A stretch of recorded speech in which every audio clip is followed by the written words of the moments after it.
Joining me now, Andy McCarthy, former Assistant U.S. Attorney for the Southern District of New York, a Fox contributor. Andy, I actually called you on the phone earlier today to pick your brain just to be able to talk to you. So it's such a pleasure to be able to talk to you on camera. My pleasure, Dagan. Andy, Roe and then Casey, which essentially supplanted Roe v. Wade, they were on shaky legal ground from the very start, were they not? They sure were. In fact, Dagan, there wouldn't be Casey if Roe was not an indefensible legal atrocity. I've always thought it was remarkable that the left has always defended both Roe and Casey now for decades on stare decisis grounds, as if stare decisis was a talisman, you know, like right. Abracadabra, and that means that the precedent has to stay. Stare decisis, which is our doctrine of respect for precedent, is not a rule of decision, it's a test. It's a test that applies, that asks the question, which precedents will we retain? And it's a multi-pronged analysis. And the biggest thing, and the reason this is important to home in on, is exactly what you're talking about. These decisions were never stable. Right. Roe didn't even make it 20 years before Casey gutted its reasoning. And if you think about it, what did Casey replace Roe with? Basically, a test that said undue burden. Right. In other words, did a regulation, whatever regulation got enacted, did it pose an undue burden on a woman's supposed right to get an abortion? And the nature of that kind of a test is it invited constant challenges and caused constant litigation over the abortion right. That's not a stable system, and any system that's inviting challenge like that is not one that you can say you've detrimentally relied on, because it's simply too unstable. I think one of the Wall Street Journal editorials said no one knew what that burden was, and it was constantly challenged from '92 on.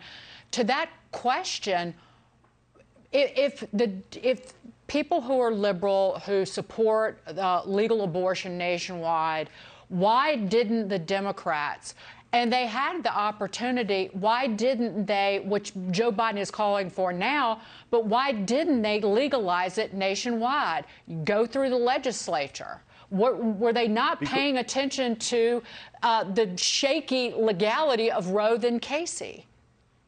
Yeah, I think, Dagan, the dirty little secret is here that the Democrats liked calling it Roe because that kept them out of the details. You know, when you ask people, do you want to see Roe overturned, they think that Roe means the legalization of abortion. And they say, no, you know, we'd like to see that. Even if they're personally against it, many people would like to see it at least retained. And what I think they're now going to find, now that we're actually going to have a democratic discussion of this, what we're going to end up with is something the American people will be much more comfortable with than Roe. Because Roe, at bottom, was basically any abortion, anytime, up until the moment of delivery, could be justified under that line of cases. And the American people, I think, by and large, like the people in the civilized world, I mean, I'm personally opposed to abortion, but I think if you look at like the attitudes of people, many people take the position that they don't like it, but they think it should be legally available and heavily regulated. And if you get to make your own abortion law democratically, you get to have that kind of a regime. You get to impose that kind of a system. And I don't think Democrats ever wanted to have that argument. I think they wanted to demagogue people into thinking that Republicans wanted to invalidate, and you know, they've told everyone that this Supreme Court decision would actually make abortion illegal, when all it does is return it to the place where it should have been decided all along, the states. Right. The Wall Street Journal had this incredible map of where abortion is legal. And there are many states where access to abortion is protected.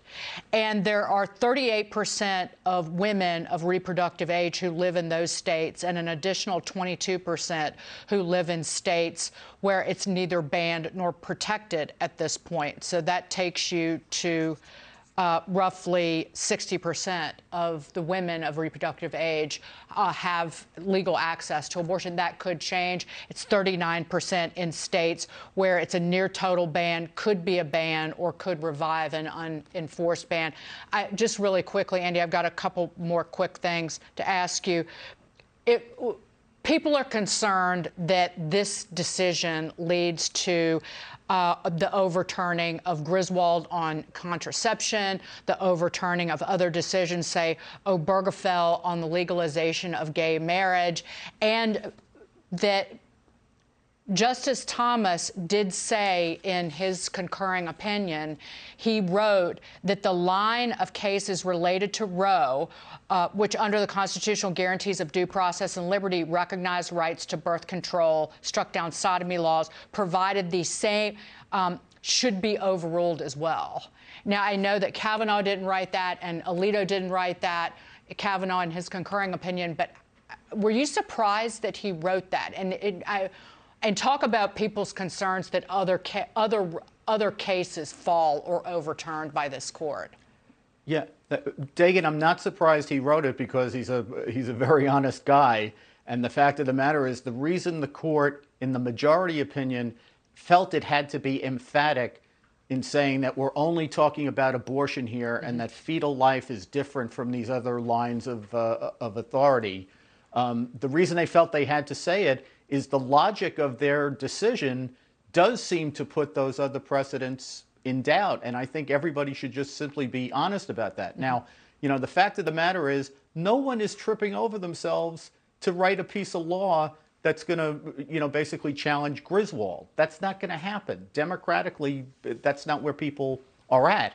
And the court, I think, by, again, emphatically saying this is only about abortion, it doesn't extend to anyone else or anything else, was precisely trying to deal with that problem. But the reason it's a problem is because of the logic of this decision, which I think is correct logic, but you just have to be honest about what the ramifications of it are. And Merrick Garland came out with this statement about traveling over state lines, and I thought, well, did you read the opinions? Because that Justice Kavanaugh's concurring opinion touches on that very thing.